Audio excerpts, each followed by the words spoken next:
Meet Jimmy LaRowe, a doctor of occupational therapy, master of NLP Practitioner, a founder of Abundance Life Coaching. With a mission to empower others through holistic transformation, Jimmy combines cutting-edge techniques with a passion for personal growth, inspiring individuals to unlock their full potential. Jimmy, welcome to the show. Thank you so much for having me, brother. Absolutely. So you've mentioned that trauma and past experiences influence your journey. So do you think healing is about completely letting go of the past, or is it about integrating those experiences into your identity? Man, I don't think there's one answer for that. I think it's both, right? So you said letting go, and then what was the second part? Integrating? Yes. Yeah, 100%. So, that's kind of what I do as well. Is I do a lot of mental emotional release with timeline therapy and help people release that baggage. Because the subconscious mind, which we'll probably get into here soon, subconscious, unconscious mind is holding on to those things to protect you, right? It's all that it knows. And so a lot of times people have these experiences and they're showing up a certain way because of it, right? It's not even in their control, in their conscious mind. And so what's crazy is that baggage can kind of hold us back. It's like if I don't have a bag right now, but if I was to put my head in a bag and try to talk to you, like that's what baggage is like. You can't even see clearly. You're not your true self. Yeah. So I would say that it's definitely the traumas that you've experienced that hold you back, and the integration of like what's next and new techniques and ways in which you can grow your awareness. Because with Abundance Life Coaching, it's ABC: awareness before change, change before transformation, and then each one teach one. Because it doesn't just end with you and me. We got to share it once we know the truth. Absolutely. Yeah. So back to your quote that's like each one teach one. Can you dive into more of that, what that is? Yeah. One of my mentors, he said, in the very beginning, you learn, right? Then you earn, and then you return. So a lot of times I will be in a situation where I've grown my awareness. And that's exciting stuff to me. Yeah. Like it's like a breakthrough, right? It's like I see so much more clearly now, right? Like new glasses. And so when you see the world a new way and you get excited about that, I don't like just keeping it to myself. And I think that's what God calls us to do, is literally like all the 10 commandments. Then you got the 300, 400 more that leaders put on top of it, because that's what humans do, right? Make it more complex. Jesus made it super simple for us. Love God and love others, period, as you love yourself. So if we look at that, it's like, wow, man, that's all I'm here to do, which is very simple and beautiful. So that's the opportunity, is like each one teach one. Like we are sent to multiply. We are called to carry each other's burdens and look out for one another. That's why world peace isn't a thing yet, because we're not all doing that just yet. But I think it's possible that we could bring heaven to earth. So I actually want to go deeper into that. So bringing heaven to earth, what exactly would that intend? Yeah. Well, I think that heaven is, to me, this thing that's like not even describable, right? It doesn't mean that, I guess like heaven for me is love, right? That's my number one value. And love is such a loaded word, right? But love is a verb, right? Love is a noun. Love is many things. And that's all God has called us to do.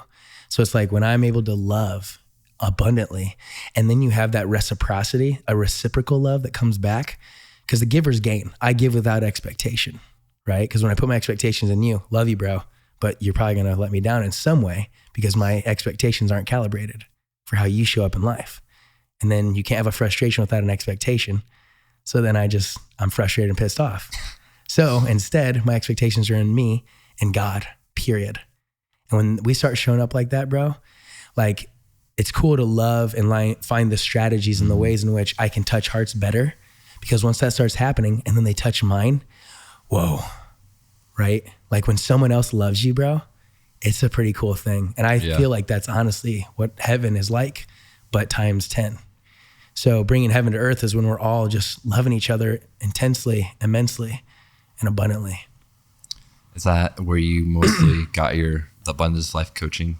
Yeah, 100%. I think that if you look at your life and put it into two categories, and every experience that you have, there's a frame that you frame around that experience. And it's either abundant or scarce. There's abundance and there's scarcity. And both exist, by the way, always. There's always a positive and a negative to something. Everything has two sides. Effect. Yeah, right. Like a dollar bill has two sides to it. And so that's also Please forgive me. Wow. Lost my voice. Sorry. That's the law of polarity. Mm-hmm. And so it's really good to understand, like, hey, if you want to live a life of purpose, right? Like, it gets pretty beautiful when you figure out what your values are, what your vision and purpose is. Because then it's every step of the way, you see how it aligns with that. And if it doesn't, then you get yourself out of it. Absolutely. So I want to go back to like the subconscious. How can things affect your subconscious without you even knowing? Bro, let's for all of our viewers and listeners here, just explain the 3 levels of mind, right? So conscious mind is how we're living every single day, right? And it is the executive decision maker, right? But it's only a small percentage of what makes it happen. So that's the conscious mind, right? It's the goal setter. Whereas the subconscious, or in the neurolinguistic programming world, is called the unconscious mind. That is the goal getter. That is what makes everything happen without you even having to think about it. It makes my heart beat. It makes my lungs breathe a certain way without me having to think about it. It exchanges the O2 of CO2 in my alveolar sacs without me having to think about it. Praise God, right? Yeah. Because I would probably fall over. So the subconscious mind is the goal getter. Okay. Right? And then you have the superconscious. So for those that are spiritual and like religious, whatever, like we got all caught up in the details, the superconscious is absolutely everything too. Because when you have alignment with the conscious and subconscious, unconscious mind, you can then tap into the superconscious. But when I'm anxious, I'm not trusting and I'm cutting myself off from source. Can you walk me through what the superconscious looks like? Yeah. So I'm glad you said looks like, because that's what everybody wants to do, is they want to see God, right? Show yourself.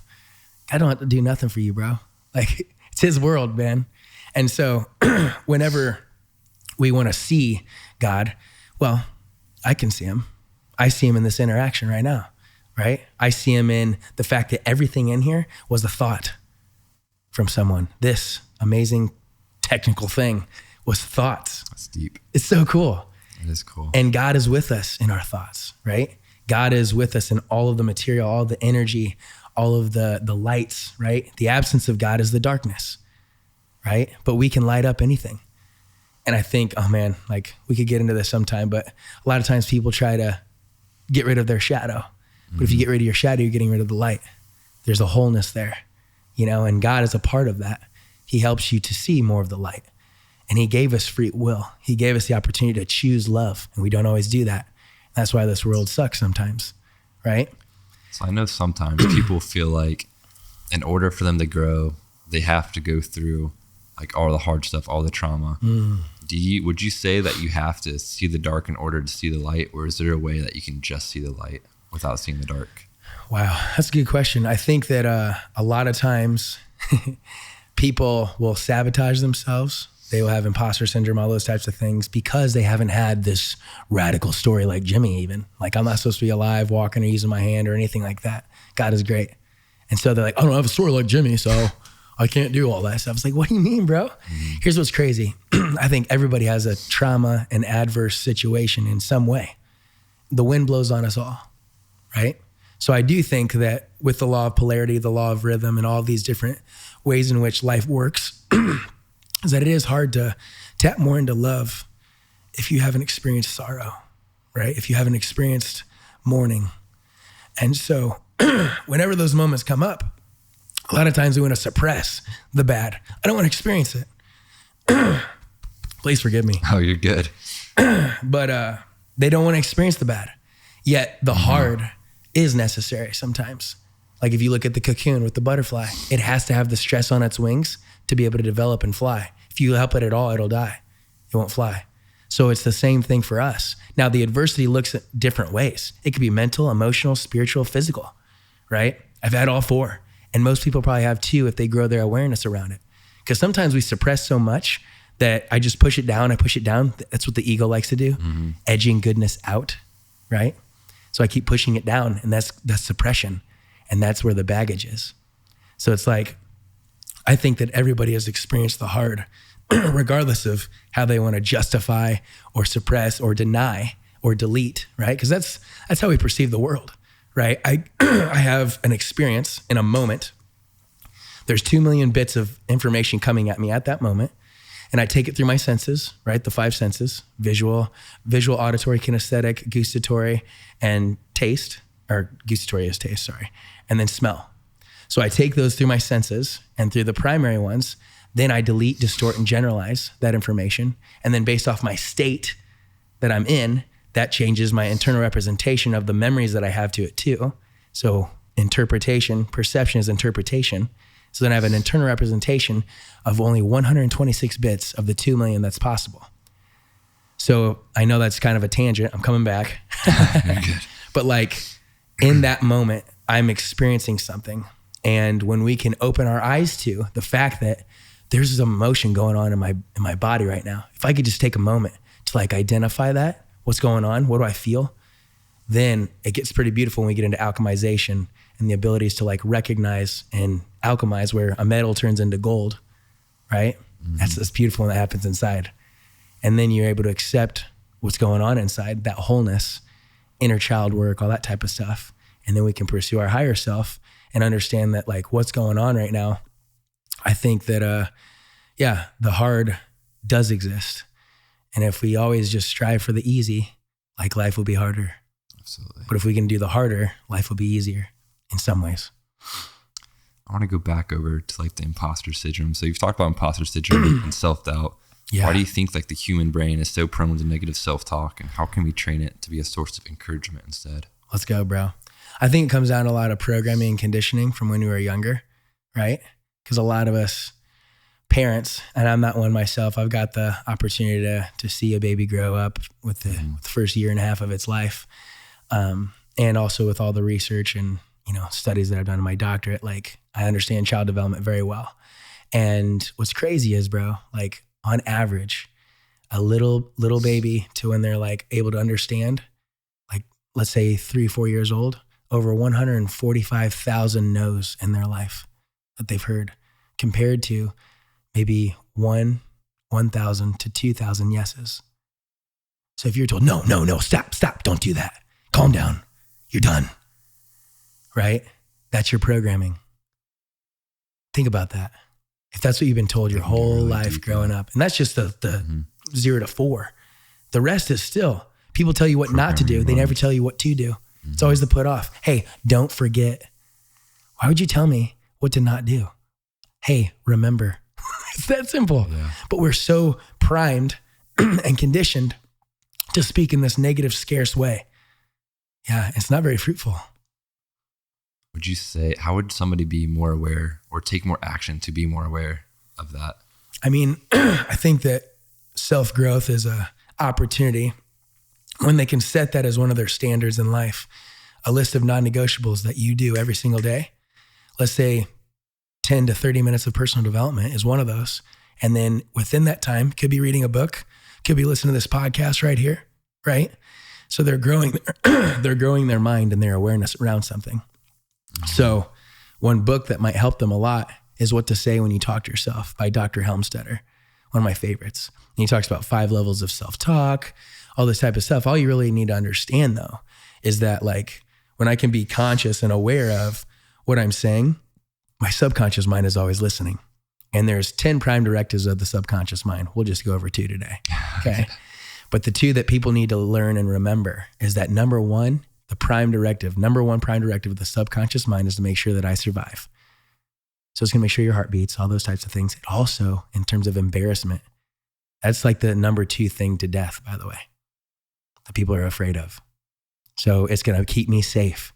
When somebody says something and triggers you, you lash out. What? Right? So, whoa, like, where'd that guy come from? That's little Jimmy right there coming out to protect. Don't touch me. I'll kill you. Right? Like, whoa, bro.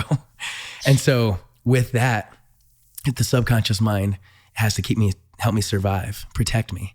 The second prime directive is to prove me right.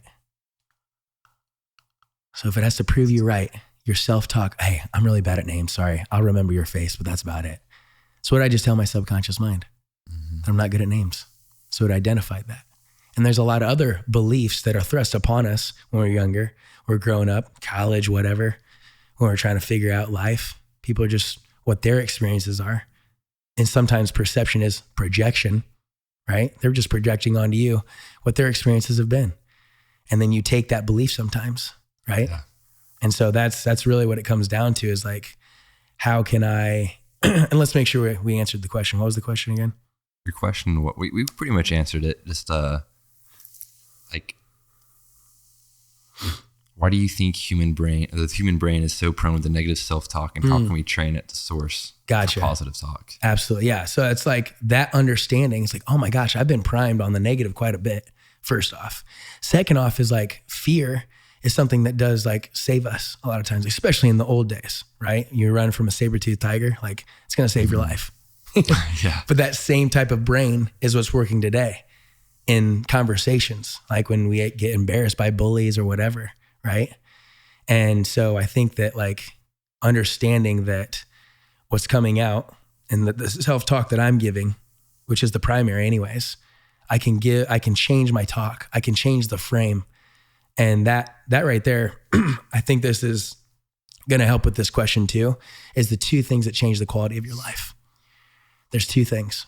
I thought it was love at first, but love is what fuels life. It's not what changes the quality of life. Because I've seen people that love each other and they were absolutely miserable. So that's not it then, is it? No. I thought it was money, right? But I've seen someone with all the money I could ever fathom in my life, and they were absolutely frustrated and pissed off all the time. So that's not it either. So the two things that change the quality of your life is the meaning that you create from an experience, and number two, your emotional home that you choose to live in. I actually want to go deeper into your emotional home that you live in. Yeah. So what ways could you build that like safe place, that safe environment in your head to keep moving forward? Yeah. And there's a lot of things, right? The previous question definitely fosters that. You can have a healthy self-talk and actually have a good relationship with yourself. Self-hatred is like the number one thing that I work with clients. They don't realize the way you're showing up for yourself, you hate yourself. It's terrible. Like when I used to joke around, like, hey, gosh, I'm such a freaking idiot. That's fun to say, by the way. There's the pleasures of sin, right?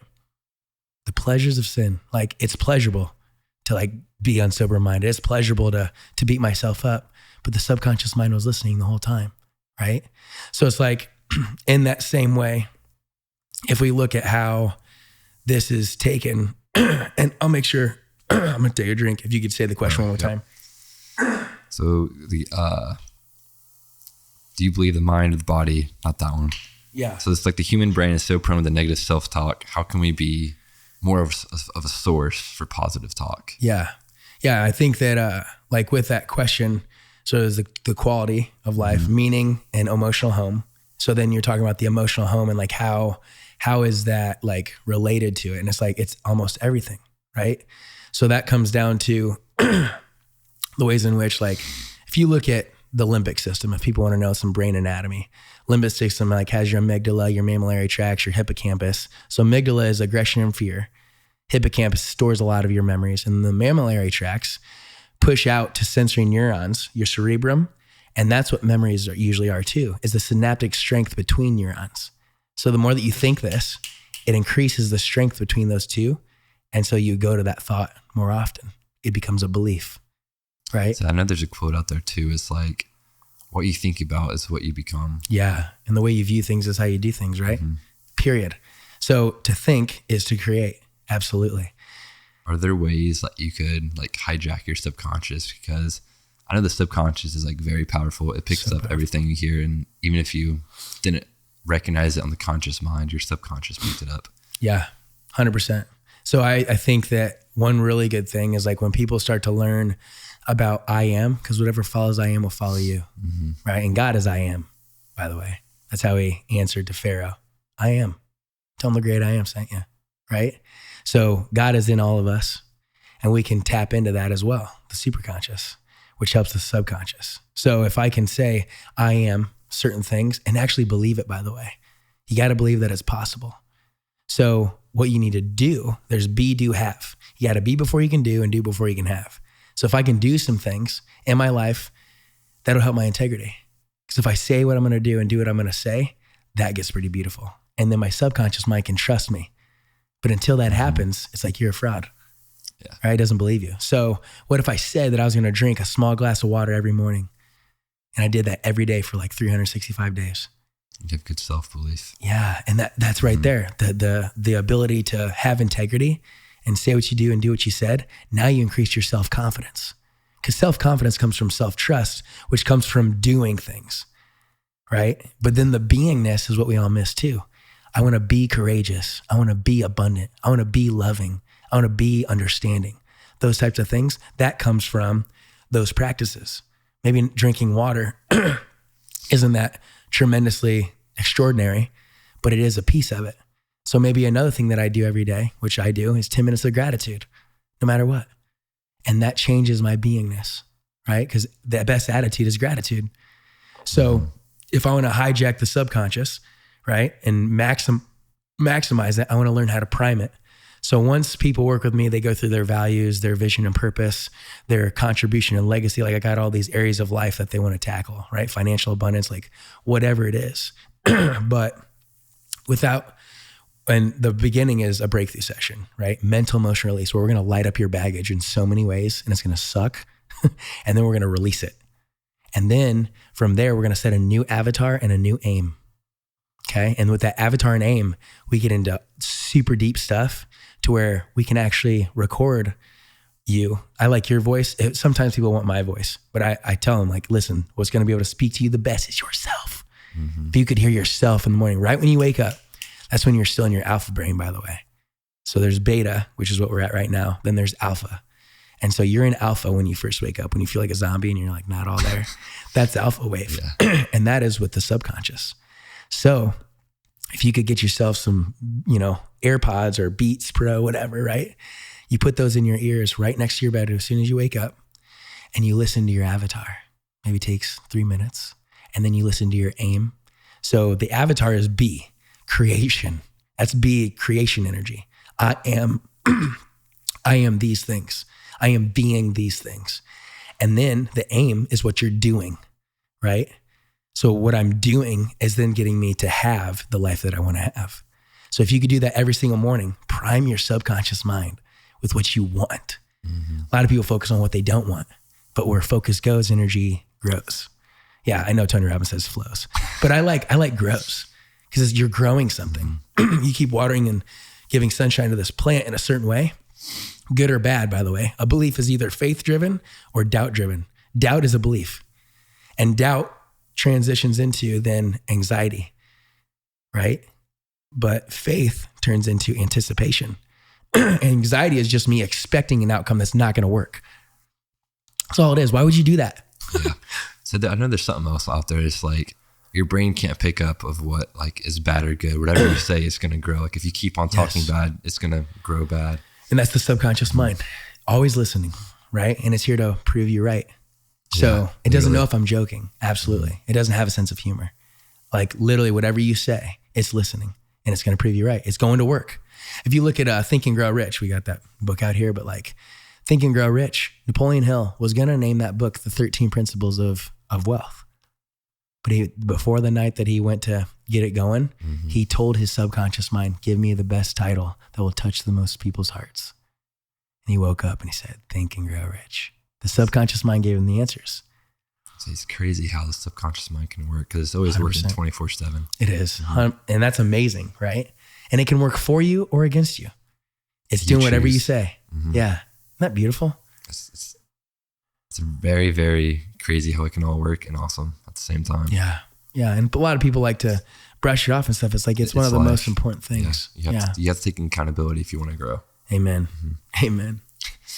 So you approach focus on holistic transformation. Do you believe the mind or the body leads the process of change? Yeah, I think it's definitely with, right? That's what my coaching is too. It's a do with process, right? I can give you a lot of answers and facilitate change, but it's going to require you to do it with me. So if let's look at the mind and break it into a few categories, right? You got values that are intrinsic. It's the blueprint of your life. It's what's going to light you up when you figure out your values. It's a beautiful thing. Yeah. Then you have the thoughts, right? The focus. Then you have the belief. Then you have the attitude. Then you have the expectations. All that stuff is in the mind, which we need to take care of. It's like a garden, right? Yet if you think, but never do, like you're not going to have many results. You're not going to have much have. Yeah. So I think that like, it's the same thing with the Mahdi. I just put a hybrid between the mind and the body. Mahdi. That's a good word. That's a new thing. We'll make sure we coin that right there. The Mahdi. Okay. But with your mind and your body, right? Like there are thoughts that I need to change, right? To embrace my limbic system, embrace my prefrontal cortex. That's going to make voluntary decisions for me, right? And as I can embrace the thought life, then that'll also intrinsic to extrinsic, internal to external. That's thought to outward. Then also there's motion is emotion, right? Emotion is energy in motion. So if I can move myself, that will change my internal state too. It'll change my thought life. So it all goes into synchronicity to bring you to the best version of yourself when you tap into what those things are. So I always talk about your B5, your B6, or your B7. We start with a B1 or B2. So B, do have, there's things that you can do every single day that'll change your beingness. So for a lot of my clients, like 30 minutes of movement a day, no matter what. Doesn't have to be a lift. I'll give you a program and meal plan for that if you want to. When you get a little jacked, look good, feel good, move well type of thing, right? That's great. So that's the motion is emotion type, where they need to get moving, get that blood circulating to where your systems can start to work for you instead of against you. Then there's also the thought life. So then we have maybe a B2 is your journaling, just 10 minutes a day. Get that reflection going, right? Another thing might be a deep connection for the day. This would be a deep connection for me. We are going deep today, right? Talking about traumas and like all that type of stuff, right? Yeah. Or maybe I call my grandma, just see how she's doing, right? And actually get deep instead of the superficial bullcrap. Yeah, go under the surface. Yeah, and then the B5 to B7 is a beautiful way that people can actually tap into that mind body. I look at spiritual, physical, mental, and emotional health, which then changes your relationships with yourself, God, and others.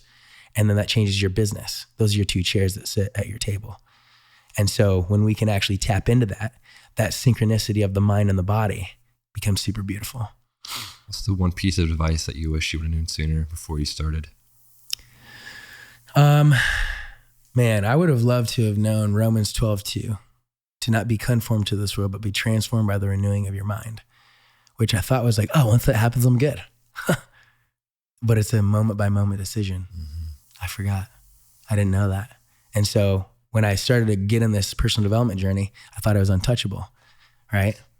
And a lot of us, like the pride comes before the fall. And I've fallen many times.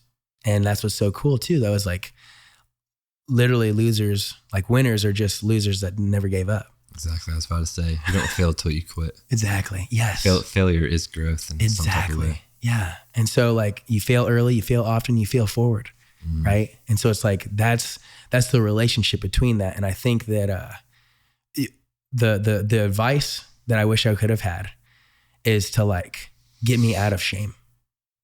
Right. Because guilt and conviction are good. Shame is not. Shame is where I've put it into my identity and it's who I am. But that's not how God made me. God made me an unfinished masterpiece and he's not done with me. I'm still here. Right. Hallelujah. There's breath in my lungs. I know it's hard to hear right now because I can't talk, but there is. He brought me here for a purpose. And so when I can tap into that, bro, life gets so beautiful. And to know like, Jimmy, it's okay to not be okay.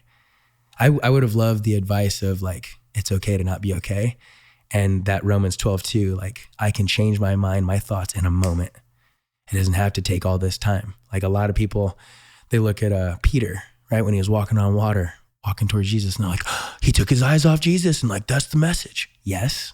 And he also, they forget to keep on reading. Jesus pulled him out of the water, put him on the boat, and then he worshiped him soaking wet. Think about that. He worshiped him right there, soaking wet. A lot of us want to go get cleaned up first. I gotta go fix it in my hands, right? What was that? So he took you in as how you are. Yes. He worshiped him right there. He didn't have to get fixed up. God wants you how you are right now, right? I've had one guy, hey, Jimmy, can I still have a relationship with God and like smoke this weed right here, bro? I'm like, yeah. He's like, well, hold on, you sure? Like, I can take this, smoke it, still have a relationship with God. I'm like, yeah. Like, I'll ask you, would you go take a shower before you get cleaned up? Doesn't make any sense, right? No. Would you clean up before you go take a shower? No. Just take the shower, right? Whenever you want to. Same thing with Jesus. Get in a relationship with him, bro. and everything else you'll kind of get the answers for yourself. Right. And so it's like, I guess that the advice that I wish I had was first to get a relationship with God. Right. Second, get a relationship with myself, because I didn't have that. I didn't have me. And I forgot that you take you everywhere you go. Right. And so with that, I think that would have projected me, thrown me into this area of like personal growth and development and abundance, to like know that, hey bro, like it's a beautiful journey and you can learn how to alchemize. You can learn how to get little Jimmy that's been hanging on your leg this whole time, bring him up and be whole with him. Right. And then once that wholeness happens, I can chase my higher self. But if there's a disconnect there, I won't connect with that. So that kind of leads into my next question. So you've helped clients release trauma to build their better relationships. From your perspective, why does the brain hold on to emotional baggage? And what's the key to unlocking and releasing it? Yeah. So if people want like an anatomy thing on the subconscious mind, they want to look at the basal ganglia system and like how that all works in synergy. And so like what you said, like why? I don't know why God does it that way. I don't know why he created us that way, but it is a beautiful art, right? Because I'll tell you this, when I started working with clients and I was lighting up their baggage with them, it was so heavy, bro. Like I was in tears too with people. Like the crap that people went through, it's like so heavy, you know? And so I was like, I don't know if I can be doing this for the rest of my life, until I started getting more results with clients. I got to see the other side. So now whenever they're lighting up their baggage, I have the frame. I know what's coming, right? And we can stick to the promises that God has given us. Jeremiah 29:11, that he has plans for us to prosper, never to perish. Knowing that in the moment, this sucks so bad. And this, my friend, is for a season, right? It's not forever. Everything is for a season. So when I can understand that, that helps me tap into the next thing. So when it comes to like, why do we hang on to baggage? Because it's all that we know, right? Everybody is doing the best they can with the resources they believe they have. That's so heavy. Like when my mom, I love my mom so much, man. She's from Newfoundland, Canada. She's a Canadian, eh? And I love her so much. She's one of the most charming, beautiful people I've ever met in my life. And yeah, she left when I was like somewhere between 9 and 11. I kind of repressed that emotion and I didn't see her for like 3.5 years. It was really heavy for me because she was one of my heroes, but I wasn't enough for her to stay around. That's the meaning that I created, right? Which then changed my emotional home. And so what's crazy is that baggage existed for so much of my life and robbed me of beautiful relationships. People wanted to love me, but I didn't know how to love myself, right? So I didn't know how to let anybody in. That's good. Yeah. And so I think that like that baggage was there to protect me, to make sure nobody could hurt me like that again, right?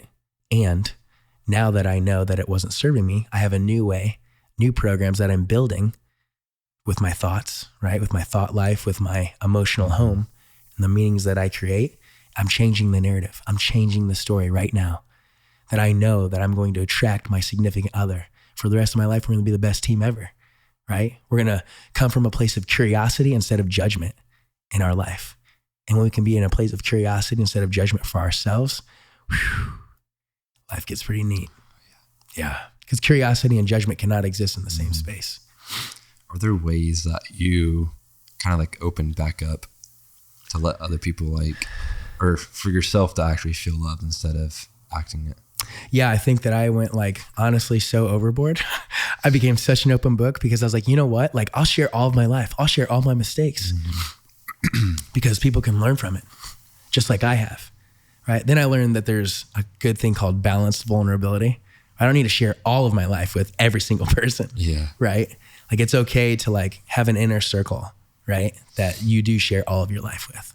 And then also learn the lessons and ways in which you can share other pieces of it so that each one can take place.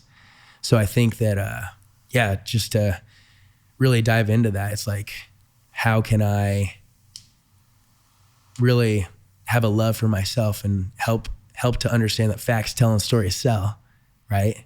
So if I can learn how to tell a story from my life, then I can also tap into someone else's story. Because a lot of people don't know their story, by the way. I'll ask them their story. They say, well, what do you want to know? I'm like, well, the story's in the teller, isn't it? And what's so cool is the way that they tell their story says a lot about where they're at. So when you ask questions, instead of always speaking. James 1:19 says, be slow to speak, quick to listen, slow to anger, quick to love. There's a life manual here, baby. It's right there, right? Like it tells us how to do this. So if I could go to people asking questions first, I want to learn about you, right?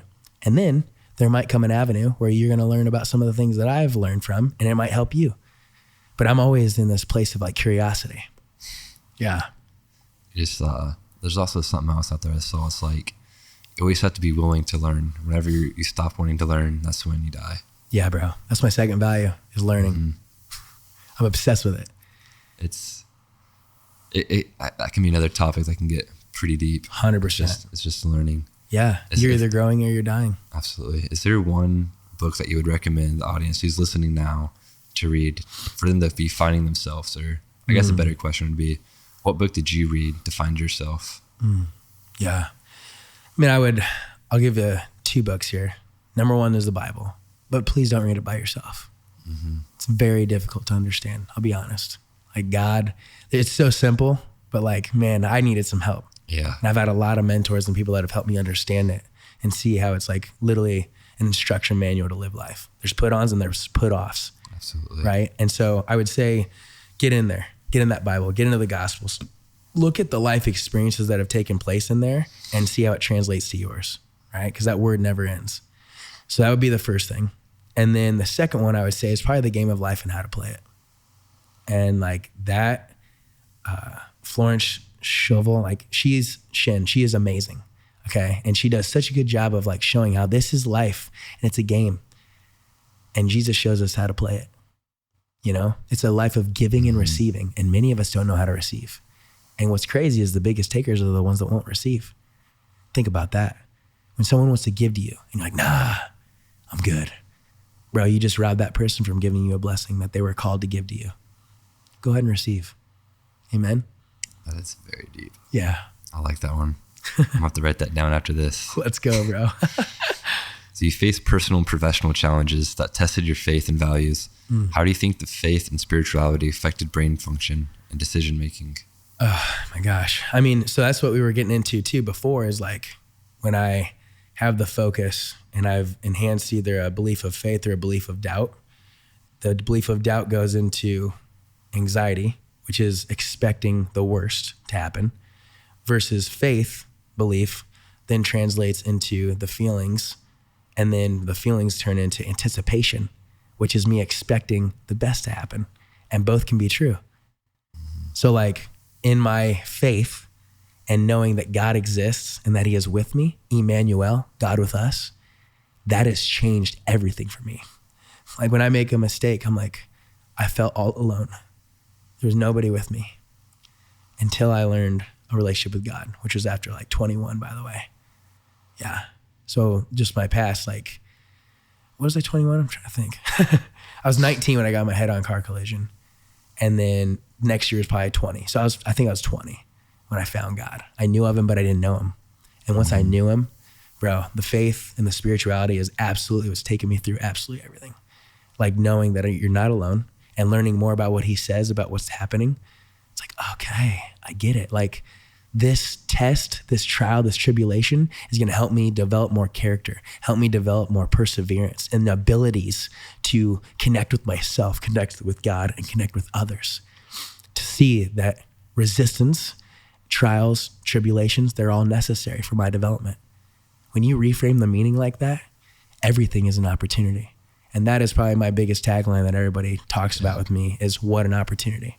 When you have a problem or an opportunity, they're the same exact thing. How do I want to frame it? It's looking at it differently. Yeah. Turning it into a positive. Exactly. And when you say the words, what an opportunity, and smile a little bit, you actually release some different neurotransmitters that are going to chemical cascade on your body. Then you just also change the entire energy around you. Let's say that you spilt coffee on yourself just now, right? A lot of people are like, mother, father, like all this kind of stuff, right? They go right into rage. And so that, and I understand, right? And that's okay. Don't judge yourself if you go there right away, because it takes time to build these new habitual loops, 29 days at least, right? 3 days to establish a thought, 29 days to make a new habit loop. Then you got 60 days to create a lifestyle change, and then 90 days to make what's called a transformation. So it's going to take time to make these new habits. And so if I can now, when something happens, What an opportunity. When you say that, I'm telling you, it just changed everything. So yeah, that would probably be my answer to that, is like, see it all as an opportunity. And sometimes the opportunity isn't just to see the positive in it either. Maybe the opportunity is to learn Psalms 46, which says, be still and know that I am God. Like there's also a whole book called Lamentations where I lament to God because it freaking sucks. That's okay. God wants to hear it too. There's things that King David has said. I'm like, why would you say that to God, bro? But that's what a relationship looks like. I can say the hard things and God can take it. Right? It's just tough love. Yeah. Yeah. It's tough love, and it's me speaking my heart right now. My heart is hardened. My heart is experiencing hurt and anxiety and shame and sadness and anger. God, why? And then God will show you that it's not why me, it's what for. So it kind of leads into there's a poet by Rumi that says, try not to resist the changes that come your way. Instead, let life live through you. Come on, baby. And do not worry that your life is turning upside down. How do you know that the side that you are used to is better than the one that is to come? Dang, bro. That's a bar. Yeah. Right? So could you go a little bit deeper into like, because change is hard. And sometimes people are like, no, I kind of like my old life because I don't want to change because it is so hard. But they don't know what's on the other side for them. Yeah. It's scary. Yeah. Right?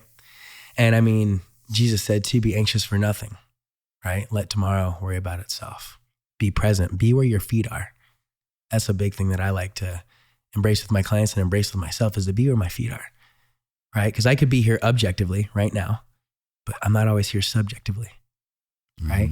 And my partners in life, with a significant other, my brothers, my family, they can feel that if I'm just there objectively and not subjectively as well.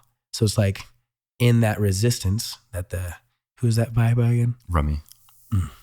So in that resistance, if you can embrace resistance, change the frame of what resistance means. Like, this is an opportunity, right? I am now being tested. And then a lot of people that say like, I don't want to grow. Like, I want to stay to what I know. Yeah, makes sense. It's all that you know, right? But how much better was life when you learned how to tie your shoes, right? A lot better. It's so much better, right? Or maybe you learned how to like get these shoes that like don't have any strings on them to tie, you know, and you can just slip them on. Like, that was a new way for me. And I've literally bought these shoes 4 times because I just love them that much, right? It's a new way that I found, but I wouldn't have found it if I wasn't open to change. Absolutely. And change is absolutely necessary. So it's like resistance is usually a guide to what's going on. So if I can understand that like what I'm experiencing right now, this hardship and the resistance that's coming, it's communicating to me what's going on in my body. Because I don't have it all figured out, and I never will. It's healing, ing, not healed. There's a reason that it's healing, right? It's a process. If I take a seed and I put it in the ground, will I have the plant the very next day? No. Water every day. And that's why a lot of people get mad with the growth. They don't want change. It's not supposed to be instant. They want it right now. Just like when I scroll and I find this cool thing on social media, right? It's like, no, it takes time. And with that time, what's so interesting about it is I get the opportunity to grow that plant. And when that plant comes to fruition, a lot of people still think, oh, see you later. No, you still need to water and give it sunshine and love, right? That's the same thing with our relationship with ourselves, with God, with others. I need to continually, I get to continually water and nourish that relationship, right? And when I can see it as that process, that's when healing can take place. It's help, hope, and healing. And that's one of my biggest groups that I did in a lot of psych wards. Help, hope, and healing. Help, people tell me all what it means to them, right? And when they feel heard, it's so cool, by the way. What does it mean to you? There's no right or wrong answer. There's effective and more effective, period. Think about that too, by the way. There is no right or wrong. There is effective and more effective. What you've been doing in your life right now is effective. It's getting a result. There might be some more effective ways. And there's so much less judgment on that, by the way. So with help, they list out all the things like what helps you? What is your definition of help? And then I give them the common thread. You can give it and you can take it, but nobody knows how to take it, right? Then you go to hope. And hope is having the expectation that somehow someone or something is going to change your circumstances for the better. Whoa, That's pretty neat. Hope is neat. And that has two things that are calibrated within: attitude and expectations. We already talked about expectations being in yourself and God. Attitude, not just positive or negative, but a neutral energy of gratitude. That's hope. Then you have healing, and that's a process, right? What ways make you stay grounded into the moment? I think that the ways that I stay grounded in the moment is, it's cool. I just had a client yesterday. He's getting super close to his goal. So you have your avatar, your aim, and then your end goal. And I want an end goal for the end of our 6 months. And I also want a year goal. And then you can set ones for 5 to 10 years too. But those beginning ones, right?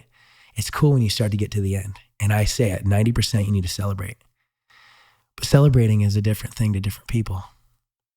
Sometimes we think that celebrating means we get hammered and smashed and all that type of stuff. That's not usually what I'm talking about. Sometimes a celebration is literally, we were talking about this yesterday. He's like, how do I celebrate? It's like, well, it's different things to different people. Yet if I can just take a moment, to me, celebrating, when you and I just had an aha moment, and I actually take a moment to let it all sink in, when I'll go, wow. Just feeling it all the way. Yeah, I literally just felt it so deeply just now. The things that we have said today. Wow. Dang, bro. And then you can anchor it. I anchor things. This is love for me. So I just anchored it. I saw, I felt you just when you went, I felt energy. I was like, see what you see, hear what you hear, feel what you feel in this moment, and tie it to this. This is a stacked anchor for me. There's thousands of moments of love that I have experienced in my life that have been tied to this moment right here. Sometimes before I go wrestle, hit it real quick. All right, see ya. You know what I mean? Yeah. It's crazy how love can move us. So, yeah, man, that was a loaded answer.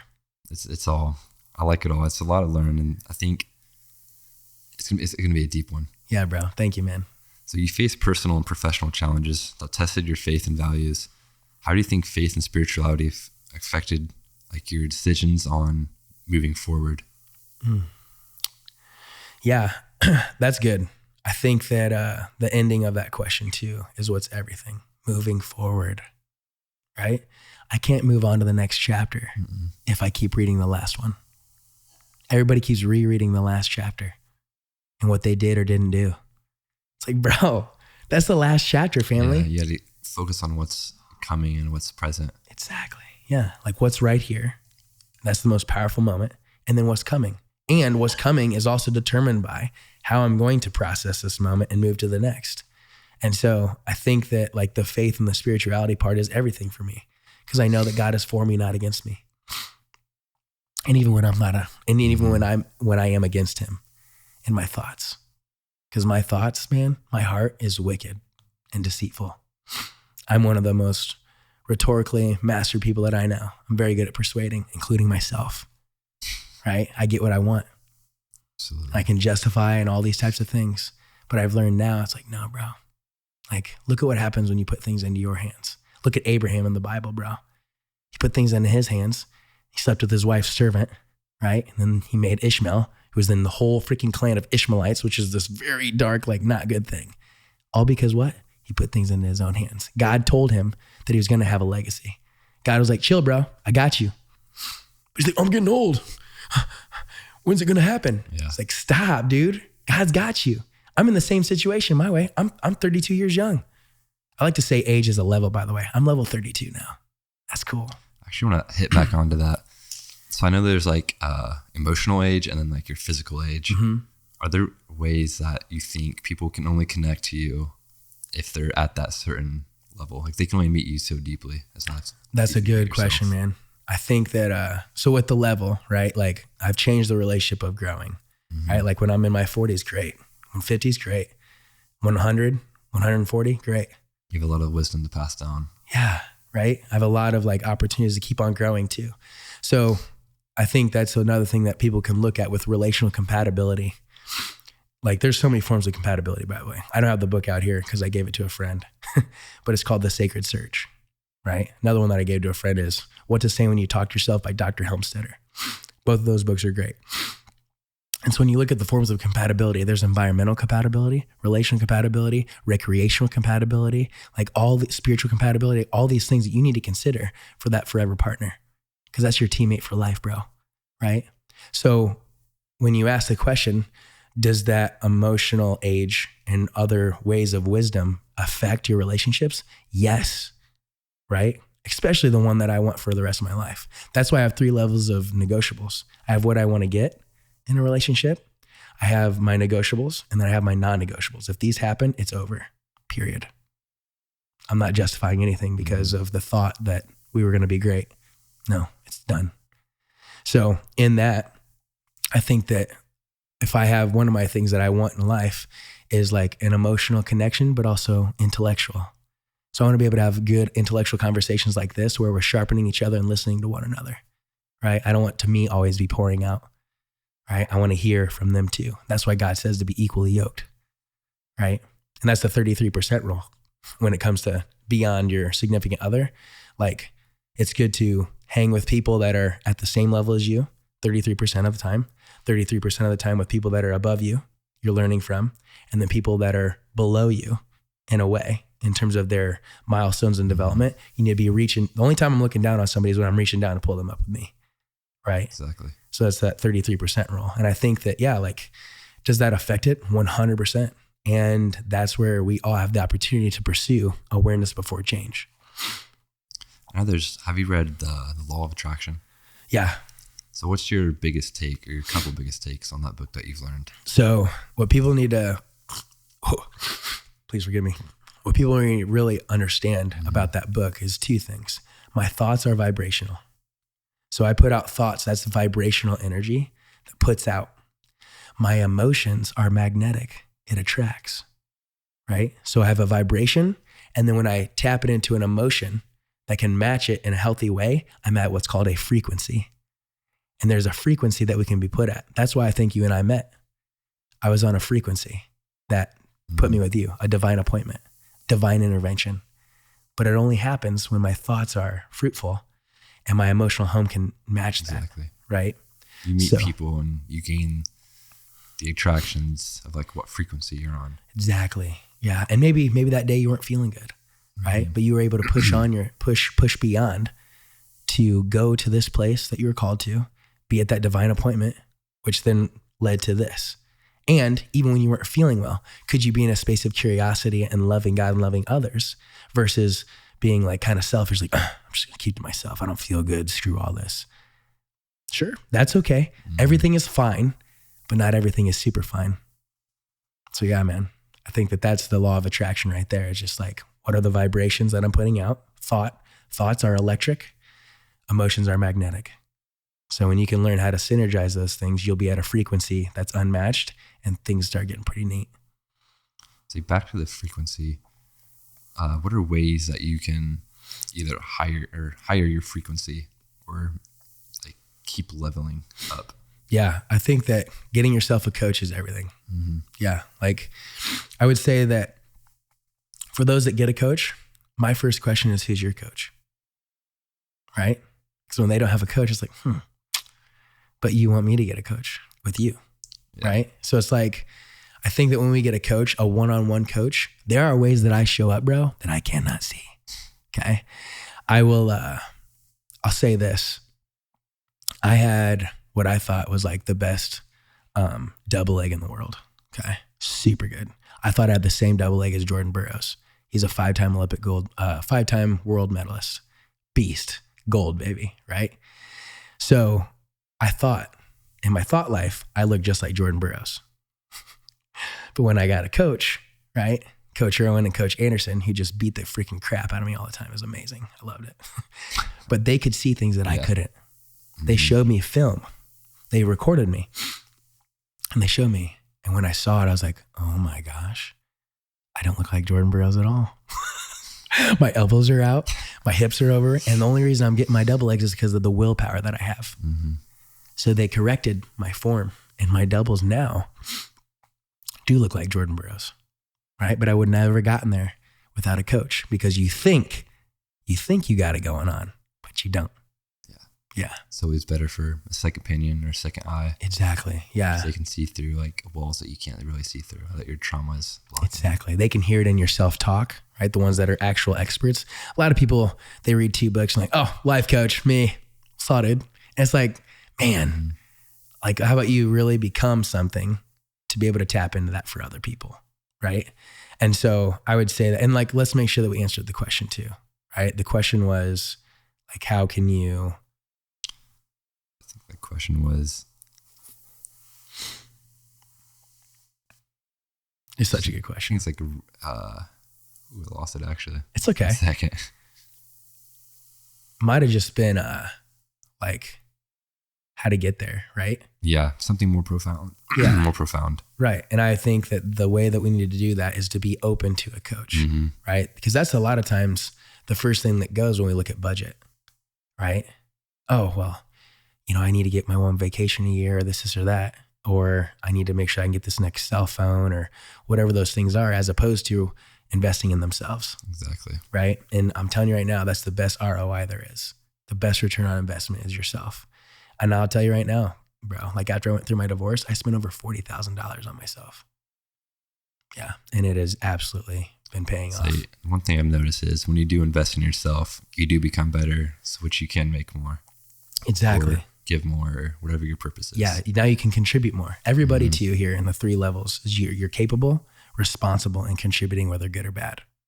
So it's like, if you could change your capacity, right? Your abilities, your skills, then know that you are responsible for yourself, right? I'm 100% responsible for the results that I have in my life. That allows your contribution to get 10x'd. And that allows you to create more change in others because you've learned how to empower yourself. That brings me up to my next question. So you've built a unique coaching framework. In your view, what drives people to seek self-improvement? You know, I think that it's the moments where they have the awareness now. So metacognition, that's a beautiful, beautiful word. Meta is greater than, cognition is thought. A lot of people just think. Well, my thoughts, when they're aimless, bro, are not good. I know a lot of people, first thing they get up, I do an audit with people a lot of times. I have them wake up and journal right away. What are your thoughts? And most of their thoughts are not fruitful. So it's like, if I can get aware of my awareness beyond my own thoughts, that's when I can change them, right? So I know one thing that I've noticed is like, if you have good self-talk right in the morning, it kind of like leads up of how your whole day is going to look like. Yes. And that's why I encourage people to record when they do the work of a breakthrough session, get that mental emotional release. And now they have you still have your emotions, by the way. It's just you don't have the baggage. Yeah. So now you have a new avatar and aim that you can prime yourself with every single morning. That is a game changer. Because like you said, the self-talk, what if you were talking to yourself first thing in the morning and you heard your voice? Like, you're going to do good. You're going to accept yourself. Yeah. I am loved. I am beautiful. I am enough. Right? And then it's going into the things that you're going to be doing so you can prime your subconscious mind to be looking for those things. Because let's say that you're super vague. Oh, I want to make more money. Subconscious mind heard that and you just went outside and you found a dime. Done. Good job. That's the lack of specificity, right? Versus being super specific on the lifestyle that you want, and therefore the work that you're going to do and the level of abundance that you're going to attract. Because money is energy, by the way. Money is just value, right? We can have a bunch of it and change the relationship to money. A lot of people are like, oh, don't talk about money, right? You're repelling money. So another thing that I also saw in the law of attraction is like, what frequency you're at is the money that you have. You can't have more, or you can't have less. Right. So you have more, you'll abuse it. You won't use it in the right ways. Right. Yeah. Isn't that beautiful? To be a steward of what you've been blessed with. I think that's also kind of leads up to like people who win the lottery, how like their lives just get 10 times worse. Yeah. 100%. They weren't at that frequency yet to meet that person. Exactly. Yeah. And that's why King Solomon, the wisest man ever lived, like literally said, everything outside of your relationship with God and your attitude is hevel. Hevel is Hebrew for meaningless. It's like a vapor. You try and grab it, you can't grab it, right? It's just like, wow. Relationship and love is where it's at, right? The meaning and the emotions is where it's at. So yeah, I think that that's huge. What ways do you help people find their purpose? So I think one thing that helps people find their purpose is their values first. Because people like think that values are all these like characteristics of patience and virtues and social idealisms that people have just thrust upon them, as opposed to actual values. Like some people that I've worked with, their values were actually dancing, self-expression, right? Like that's a value. Yeah, you love it, right? Some people it's like self-expression through music, but that wasn't in their values because they didn't know, right? Some people it's like connection and talking, right? I guarantee connection, or we keep chunking up, it's maybe love in some way. Like that's probably a value for you, right? So when we identify your top 5 values through values elicitations, by the way, with neurolinguistic programming, we take that value and then we do the worksheet together to where there's 13 questions. I didn't bring the book today, but it's 13 questions by Dr. Helmstetter to help you get focused on what takes up your space. That tells you a lot about your values, right? How do you continue to occupy your time? What are your thoughts about often, right? So from the values, then we can get into purpose, right? And for me, my purpose is to love God and love others by being all these things, being courageous, being empowering, being abundant, being honest, and I have like a list of things that I'm being so that I can tap more into the life that God has provided for me and show others what it's all about. That's my purpose. So if I'm being any of those things, which I think I am being on this podcast, by the way, I'm on purpose right now, bro. And I'm telling you right now, that is the most fulfilling thing in the world. The most fulfilling thing. So when we get into that, now people can get into the graph. And the graph, the abundance graph, is all I need to do is see that there's purpose first. This is purpose. This is results. That makes a cross, right? And from that cross, a lot of people have a lot of results. They're smashing it. They're getting all the money, all the stuff, but they have no purpose. So in this category, then you're burnout. And then you have the people that have all the purpose. They've learned the meaning of life. They've learned why they're here, right? But they have no results, and they're called unrecognized. And I'm not even talking about the world or other people. They're unrecognized from themselves because they have self-hatred, even though they're tapped into purpose, right? Because if you're really tapped into purpose and your love for yourself, the results would start to come. And so when I help them find that, they get into this category, which is both purpose and results. And that's called abundant and thriving. This is really deep too. Yeah, bro. Let's go, right? It's so good. So on a purpose and legacy, do you think that the brain is wired to think about long-term impact, or is it something that we train ourselves to focus on? How do you personally balance the present with planning for the future? Man, I think that comes back to the be where your feet are type of thing, right? So there's 2 things. There's being on purpose and there's being on mission. So that's different. It's very interesting. So for being on mission, right, that's where I'm getting the admin tasks. I'm getting like the reaching out to people. I'm asking for video and verbal testimonials from my clients. Like, hey, would you be willing to like share this? Because the outreach is huge to where I am on mission to build a abundance life coaching business that has like several coaches, right? Specifically, my goals right now is 20 coaches, 250 clients, right? Where we're all serving with together. And so in that, where we have one-on-one breakthroughs, I'm going to start having retreats. We're going to go have a beach house in Siesta Keys. That's just in my vision. And it's going to happen, right? I don't know what partnerships are going to take place. I don't need to know the how. I know the desire is there and it's 100% intention, right? So with that, like that is where I'm getting to a place of understanding. And I want to make sure that I answered the question too. Like, what was the question again? It was like, do you think the brain is wired to think about long-term impact, or something we train ourselves to focus on? Right, absolutely. So I would say it's both, right? Like there's pieces of your brain that can get you there, but we are very short-term motivated. Like I have a God-given desire for competition. All of us have that a little bit. We have a desire to be the best, and we shame ourselves for that. So it's like the fire inside of everybody. Yeah, like it's okay to want to be the best. It's okay for you and I. Like, did you do any sports? I played basketball, yeah. Basketball, perfect. So it'd probably be the same result for wrestling then, right? Yeah. If you were to wrestle me and I was to play you in basketball, like you'd be the expert in one and I would be the expert in the other. But what's cool is if we both trained for 3 months, we could have a healthy competition in some way. Exactly. And like, what's amazing, we can smash, like get after it. And then like, we won it. And that's okay. We're not here to kill each other, but we're here to like get this beautiful competition, and I want to be on top, you know? Yeah. And so I think that that's a God-given desire that a lot of us shame, right? Because God made us in his image.